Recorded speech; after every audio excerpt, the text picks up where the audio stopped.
আমার পেছনে যদি এদিকে লক্ষ্য করেন, এটা হচ্ছে যমুনা নদী। এখানে চর আছে, সে চরেও এখন জল উঠেছে, পুরোটাই যমুনা নদী। আর এই পাশে যদি আপনি দূরে দেখেন, এইটা হচ্ছে বাঙালি নদী।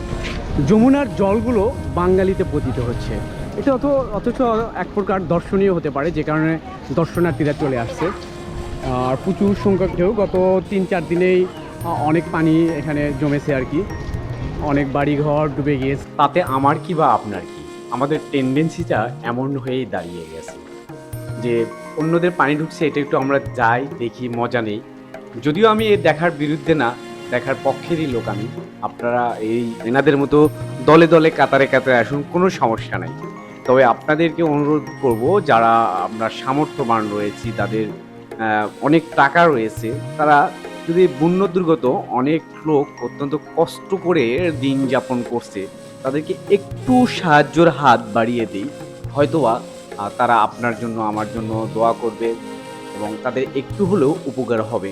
দুনিয়াতে হয়তোবা এর ফায়দা না পাইলেও সেই মহাবিশ্বের পরকালে আপনারা কিছু না কিছু পেয়ে যাবেন। তাই আমি অনুরোধ করব সারা দেশবাসীকে, যেখানেই বন্যা হয়েছে, এগিয়ে আসার জন্য।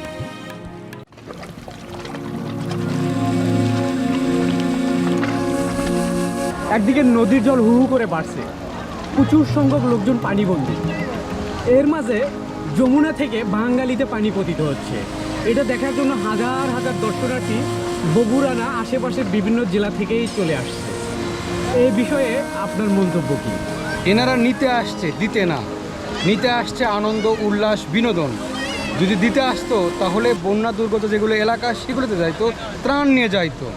তা এখানে যে স্থানটা, এটা হলো একটা যমুনা এবং বাঙালির মিলন রেখা যেটা বলা হয়। আর এটা সুইচ গেট যমুনায়।